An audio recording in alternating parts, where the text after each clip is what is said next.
Shruti, let's start with you. Where do you actually see AI accelerating the grassroots and helping out in citizen-led social change?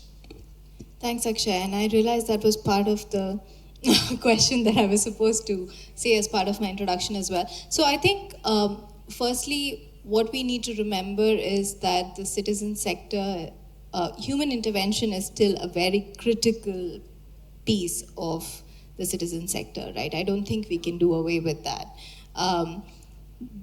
What we are beginning to see, however, is AI being introduced in the social entrepreneurship ecosystem through to understand the market, for instance, to understand the community, what are the community needs. So a lot of mapping work is being, is where we see AI intervention. We are also seeing,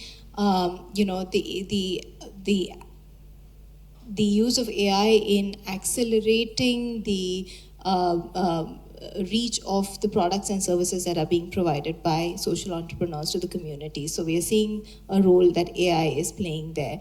But I think maybe I should share a couple of examples. One of our fellows who has just sort of become a part of our community. Her name is Kritika Ravishankar, and she runs this organization called Farmers for Forests. And what essentially she's doing is bringing AI technology and drones to understand the carbon sequestration, right? And with that, there is a direct impact on the farmer's income. Right, so I think those are the kind of interventions that we are seeing. There's another fellow of ours, Aziz Gupta, who runs this organization called Rocket Learning, for instance. And what Aziz is doing is he's working with the Anganwadi ecosystem, which is the government daycare system, and it's he's using AI to he's created this nudge framework to essentially help parents and teachers sort of understand that it's to essentially climb up their ladder in their learning journey, right? So I think these are the kind of interventions that we are beginning to see with AI in the social entrepreneurship ecosystem. But having said that, the fulcrum of the work is empathy, which is a human skill, right? And which which you just cannot. I don't know where AI is in sort of bringing empathy into the work. I think we're still away, far more away with AI or robots actually having that empathy, right? I mean, with that, since we are talking about AI robots, I think, Madhu, you have been privy to a lot of these innovations coming, and you're actually reviewing all of these innovations as part of your portfolio. And what do you think makes AI for social good startups really truly fundable, and how can they scale from a responsible capital perspective? My perspective, I look at AI as one more tool, one more technology, right? But unfortunately, in the beginning of any revolution, it's always the hype cycle, right? And the hype cycle, I think, is pretty much the bubble has burst to a certain extent, and I think a bit more gas has to come out. See, if you go all the way back to Industrial Revolution, when the steam engine was invented, to internet, if you could spell internet, I still remember I landed in Bangkok, 94 Jan. We were using 64 kbps internet connection from day one, right? That was Autobahn on day one. From those days, I still see you could spell internet, you could get a job in 96, 97, right? Y2K, how many people really could program, how many of them actually became successful entrepreneurs in US, right? Coming from India and then getting the bearing right? So in that context, AI is just a tool. Don't fall for the hype cycle, right? If you can use the tool, what you can make out of it, right? In the beginning, if you're a master sculptor, in the beginning, you're going to give big hits on the granite to chisel, right? But in the end, you start to use very, very little force. The tools are very important. Otherwise, I'll tell you a very nice way. In Telugu, we have a saying called Kottapichagadu Podderagadu. So it's a new tool means, like, say, you're basically sucked into it, right? So don't fall for that. It's just another tool, and if you're smart enough, the key is people, right? Ultimately, one of a good friend who is like almost 70 plus, he says, what is about AI? He says that, it's artificial. It's not natural, right? So we have to be mindful of that. Thanks for the perspective and trying to bring out the core basic necessity when founders look for creating solutions which are for the community. As we come to the next step, I mean, Kishore, I think this is exactly where we are going to lead the way with TAL hospitals, right? TAL hospitals, as I understand, is kind of built as a connector to bridge. It's a kind of a digital bridge between hospitals, doctors, and patients together. So, where do you see AI enabling this beyond borders healthcare access most immediately for communities that are actually struggling worldwide? Yeah, I think we have a perfect use case. Whatever we have started through Touch a Life, we are trying to see how we can enable technology to help people. We took this use case, the healthcare use case, and we built a platform the typical social media kind of a platform where we're able to connect patients, doctors, and hospitals, and some people are getting helped. So we've been thinking, what can we do more? And as the AI came along, and we are thinking about how we can leverage AI for the same cause. So there are two major focus that we've been doing. So I think, as I said earlier, we have developed we call AI digital doctor. So it's almost like you have your own personal doctor on your mobile phone, and you can talk in your own language, and you can ask any questions like, I have a headache, or I have the symptoms, what should I do? Any suggestions, any recommendations? It's like first level preliminary kind of conversation, as if you're having a conversation with your doctor. It's your personal phone, you can talk anytime, 24/7. So that's the kind of an AI use case we have delivered with that particular application. And we didn't stop there, we went beyond. So conversation is one thing. And one of the other biggest challenges that we have seen, especially the people from rural India, the language is the biggest barrier. So we have enabled multiple languages to have a conversation. And the other thing that what we have done with this application is every time people get a medical report, could be a blood test or whatever other test, mostly it's in English. The report is in English, and maybe a lot of people don't even understand that or don't even know how to read it. So we have extended our digital doctor application where you can upload that report into the app, and you can choose the language of your choice to translate that report into that local language, and it will give you a voiceover. It will summarize the report, it will tell you what is in the report, what is good, what is bad, and whatever the report says, right? So those are all the kind of capabilities we are leveraging AI to just giving it for community for free of cost, right? We are not charging anything. And so that is basically giving back from our company perspective. That's one of the good use case. But of course, we have been doing a lot of other things. Maybe I'll talk more as we go, but I think that will be very, very impactful for people, especially from people from rural India. Thanks, Kishore, and let's deep dive into each of your areas of expertise.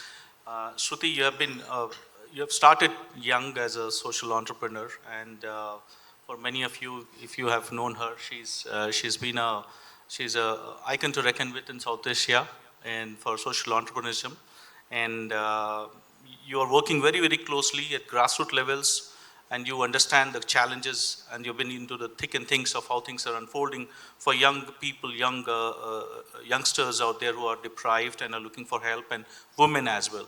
So with that in perspective, I would like to check on how can AI empower youth and women and local change makers? They form a very important part of this ecosystem. You talked about I think it was Manabadi, or you talked about education system, which is a support system which is available by the government to design solutions for their own communities, and rather than just relying solely on institutional interventions. How do you think we could explore that? Yeah, no, I think it's an important question, and it's also very close to my heart. I feel that young people and women are at the center of the AI revolution, right? And I think it's important that we leverage that opportunity, because what we have seen in the citizen sector is whenever there are young people who have picked up a movement, or even women who have become champions of causes, it percolates into the community, right? And I think that's important to note. Another very interesting, so we have something called the Ashoka Young Changemaker program, where we work with young people in the 12 to 20 age group who are working on different innovations and support them in their journeys, right? And we are seeing very interesting innovations with young people as well. So I just 2-3 days ago, I received a note from this young person who has started this organization or initiative called Source Sinchai AI. And essentially, a problem that came to his notice was that irrigation was an issue with farmers, right? They didn't know the water was not getting resourced in the right places, so they wanted to solve for that. And the moment it came to this school-going guy's notice, what he's done is he's partnered with a local engineering organization and has created a rover and is using AI to sort of map which are the crops in the farm that need how much water, and is really helping the farmer double their yield, right, in a very short period of time. So I think these are the kind of innovations that we are seeing young people at the center of. Um, I strongly believe that we need to put resources to ensure women are driving local community initiatives, and we are training them in a way that they are able to leverage AI, right? And I think a community-driven, smaller group of women sort of taking the lead in this AI revolution will have a very powerful impact. Thank you. And Madhu, coming over to you, right? What do you think would be the early guardrails should AI startups think about in terms of adopting to ensure that their models remain fair, inclusive, and truly serve the vulnerable communities? Most of the people use AI to kind of cut down their research time, right? That's what AI is very good at, right? It saves you a lot of time and effort. If the companies which are creating these models, they talk about being responsible, fair, and ethical, it's a question. We have seen with the way OpenAI moved away from being for non-profit or for benefit, I think for non-profit to a for-profit corporation. I think, see, like in the medical field, right, you have the same challenge in terms of ethical marketing, right? Yes, pharma companies spend billions of dollars to figure out their next magic drug or whatever they want to call. But then the question is, like, say, who is paying the price, right? The customer or the user should also understand ultimately they are going to pay the price, right? There is no escaping that fact. So in that context, AI and technology, right? The advantage of you are able to compete when the internet started to take off, really, a lot of the internet entrepreneurs became very, very successful in a very short time because they could leverage, and it became a game changer in the sense that you could compete with a big corporation. The joke used to be that on the internet, you never know if you're talking to a dog on the other side, right? Similarly, today, AI, if people are smart enough, right, not only you, but if you bring the right set of people and mentors and advisors to guide you, like she mentioned about agriculture, I've seen people who have done wonders. People who have built multi-million-dollar companies within literally weeks, right? That's possible today. So the question is, like, say, it's like, as I say, right, if you have a hammer in your hand, do you look at it as everything as a nail, or you look at where you really hit it, right? So to get home, basically. Absolutely. So, Kishore, coming to you with TAL Hospitals initiative, primarily providing support, multilingual support, enabling the patients and connecting doctors, trying to bridge the gaps. But still, what kind of frictions or the gaps that you're seeing in the society that are currently still not bringing in the desired results, or are still preventing underserved regions from benefiting truly? Yeah, so the biggest challenge here, at least I'm seeing, is even though there is a lot of technology, a lot of tools, and a lot of other services and non-profit organizations, reaching that message or awareness of those tools exists or reaching that information to the right people is the biggest challenge, is what I see. We've been doing a lot of events, we are doing a lot of promotions, but still uh, people don't get it or people don't even know that something like this exists. That's one challenge. And second is, not again, I'm talking about rural India, and most of the people don't have access to the maybe the network, to the computers. I think phones, maybe a lot of people have phones these days, but still they're not really tech savvy to operate to get some of these benefits. Is that's another challenge I see. And again, we are trying to do the best we can, but still there are a lot of challenges to reach out to the right audience. And not only just rural India, but globally, a similar challenge. So I think with challenges in place, okay, probably that requires us to get into a collaborative mode. And when we talk about collaboration, we are talking about how do we reach the real impact in terms of collaborating, not just with the approach of bringing in people who are underserved, but also bringing in the technology experts, as well as the people who are actually going to be uh, facilitating those efforts or the initiatives or the technologies that are coming up into the market. So from your perspective, Shruti, what do you think should be the collaborative efforts from technology experts from a point of view of working along with NGOs, local communities, and social innovators? How do we envision solutions around that? You know, collaboration is always it's a fun question to answer when it comes to the citizen sector, because the reality is that we need to collaborate more, right? And I don't think as a sector we are collaborating as much as we should be. There's beginning to be positive movement, but there is I feel there is a lot more scope for us to collaborate, not just with technology leaders, but even treat funders as equal partners, and for funders to treat us as equal partners. So there is a lot of conversation that's happening within the sector as far as collaboration is concerned, right? And I feel that it's technology and AI now has the ability to be the enabler when it comes to building effective collaborations. But then of course a lot of it also has to be human driven. And you also mentioned investors. I feel that funders and social innovators have such complementary roles to play, because and even for that matter, even technology experts, because the why comes from a social innovator, right? On the why of solving a problem comes from the why of the solution comes from the social innovator, but the how comes from the the tech intervention, or a funder or an investor, right? So there is a very complementary sort of a role that they have to play.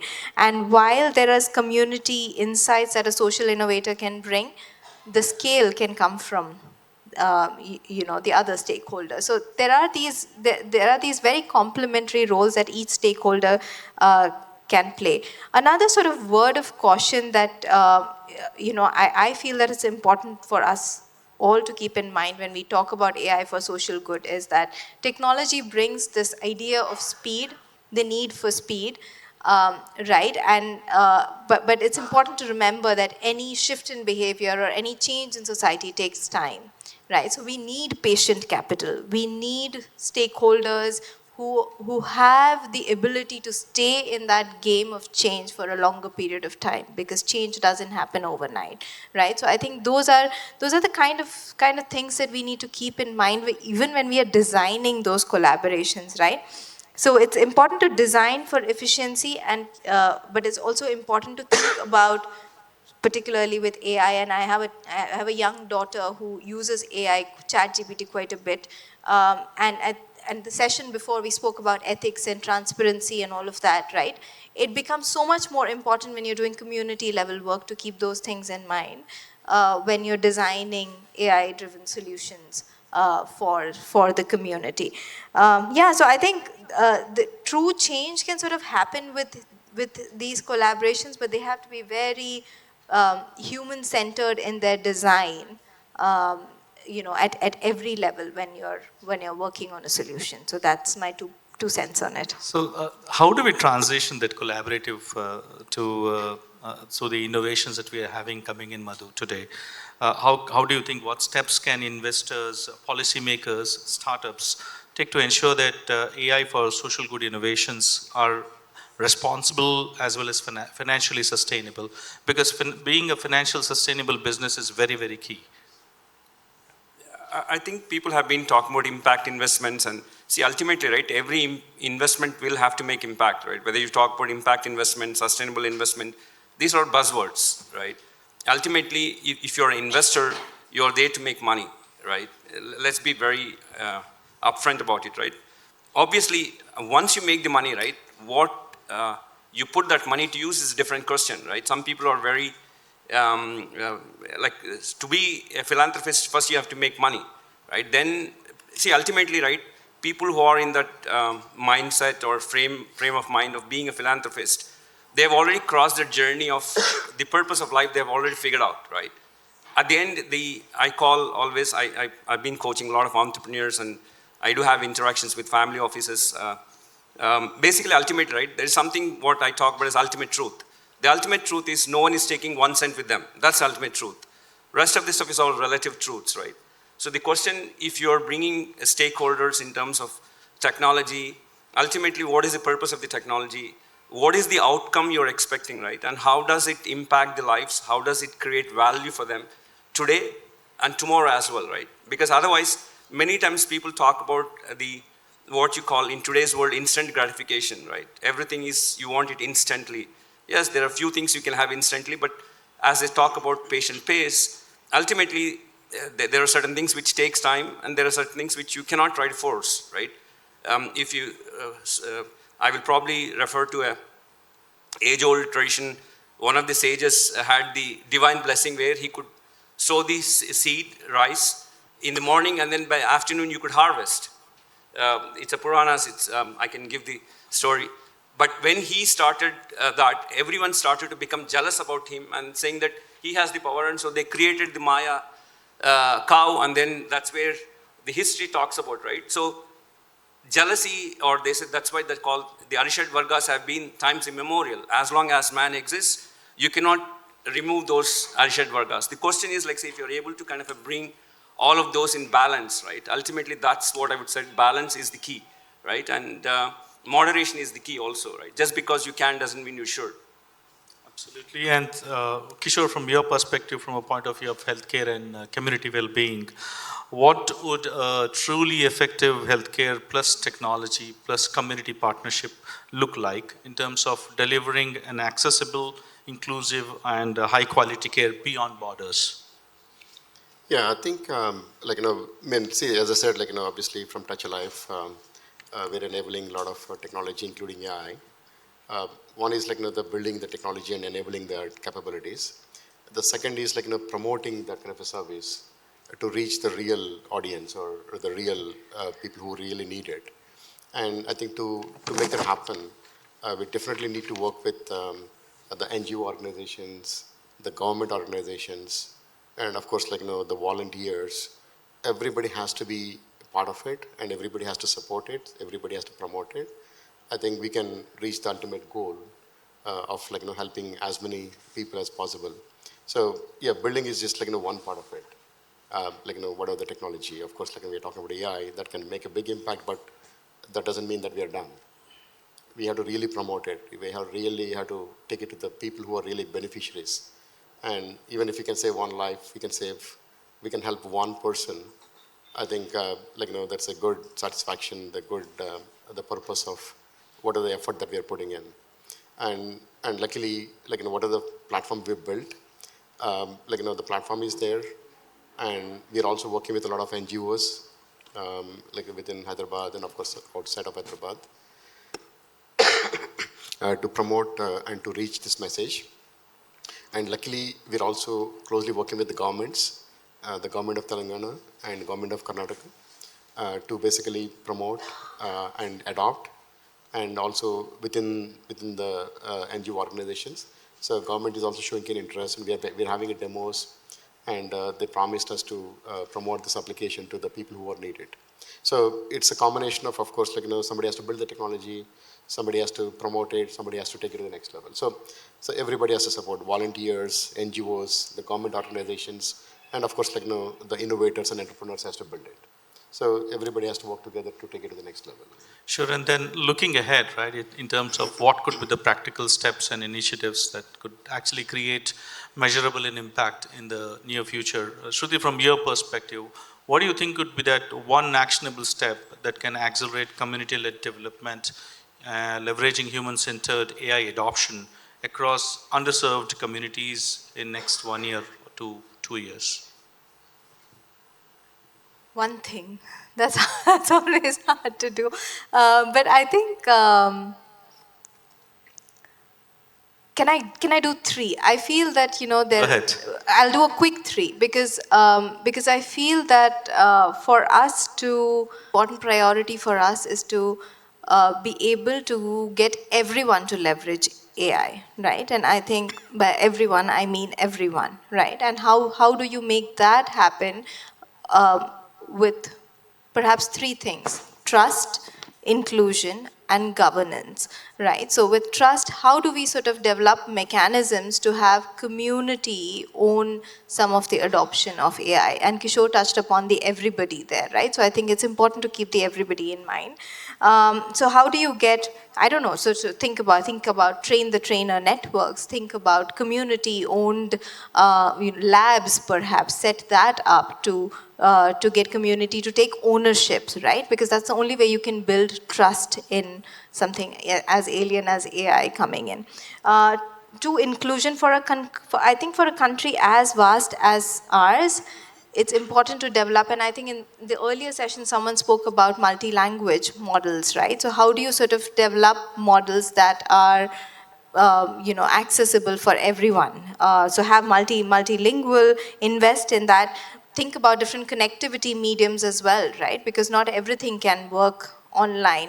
We've had this huge conversation about digital divide over the last few years. So how do you sort of get things to work offline? And we've seen that with a lot of our social entrepreneurs work. They ensure that the community level initiatives that they, AI-centered initiatives that they build have an offline component very well built into it. And governance, and I think going back to the earlier ethics, the transparency piece, how do you ensure monitoring mechanisms with really robust dashboards, which are not really top-down in nature, but have the, ensure public transparency and get communities to, again, take ownership of the tech and not the other way around, right? So that it's not that prescriptive in nature. So I think if we manage to empower those local ecosystems where, you have farms, health clinics, Anganwadi systems, sort of demonstrating models on how to integrate AI, bring culturally and locally relevant tools to them with multilingual aspects, that would sort of help us make progress on democratizing AI to a great extent. Excellent answer. Thank you for that. And with Madhu, what do you think should be the structural shift from a point of view of whether it is in policy, whether it is in ecosystem design, or in terms of funding, right? What would be the most accelerative responsible AI for social good and innovation? I think policy is the key part here, right? Because like in medical field, it's impacting, like people are talking about AI pushing some of the kids who don't have the capacity to deal with the pressure, right? There are already cases where AI has pushed some of the kids over the edge. They committed suicide, right? These are some of the questions, like say, what drove the models to talk about very, what I would call without compassion and empathy, right? People talk about, see what makes us human and what makes the difference between animals and human is every human being has the same capacity to be empathetic. Every human has the same, what I would call, people talked about the Samaritan gene, they say, right? I'll give you a simple example, right? We walk into a new city, we don't know the language, we ask someone to stop, and then ask, I want to go to this place, can you help me? They are investing there, even if it's few seconds, they are investing their time, right? In the capitalistic world, they talk about time as money, right? Does that not mean that they have invested their money in you for even that 5 seconds, right? I was just reading one of the top professors and coaches, he actually referred top mentor, I forgot his name, but Prasad Kaipa, Dr. Prasad Kaipa has been a mentor for a long time. He referred, I was reading in the morning saying that this is a famous dialogue globally, and then he was referring to Gita saying that it's not you, it's me, right? How many people have the capacity to say that it's not you, it's me, right? Basically, you have to take the first step, right? Then only you can actually reach halfway. Someone has to, otherwise it's like Nawabi style, like no, pehla, like nothing goes forward. Policy is the key part. Governments are still trying to figure out who is going to, and the biggest challenge again is like say, who's going to govern the governed, or who's going to watch the watchers, so to speak, right?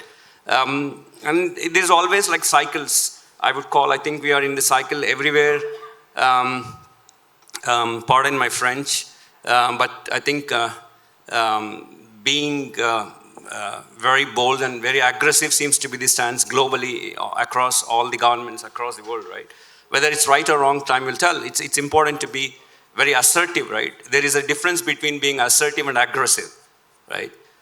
So these are some of the things what we'll figure out, but I'm sure that we will survive, right? This too shall pass, right? AI has been made as a kind of a panacea or the kind of a golden ticket to everything. Or I came from gaming world, I can tell you it's house always wins, right? Ultimately, you can't be the house. So AI is being made as the house, but it's not, because ultimately the house is the human intelligence. Even to design artificial intelligence, you need to have the intelligence first, right? So if, as they say, right, garbage in, garbage out. So if the people who design the system are not smart enough in one sense, what you're going to get is like, don't blame them. Don't blame the AI.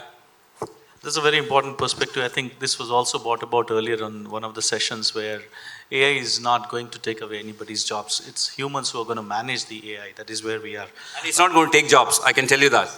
I've survived 3 cycles, 3 revolutions. Internet I've seen. This is just like, the only thing is like say, it's like take from the Industrial Revolution. It was a specialist.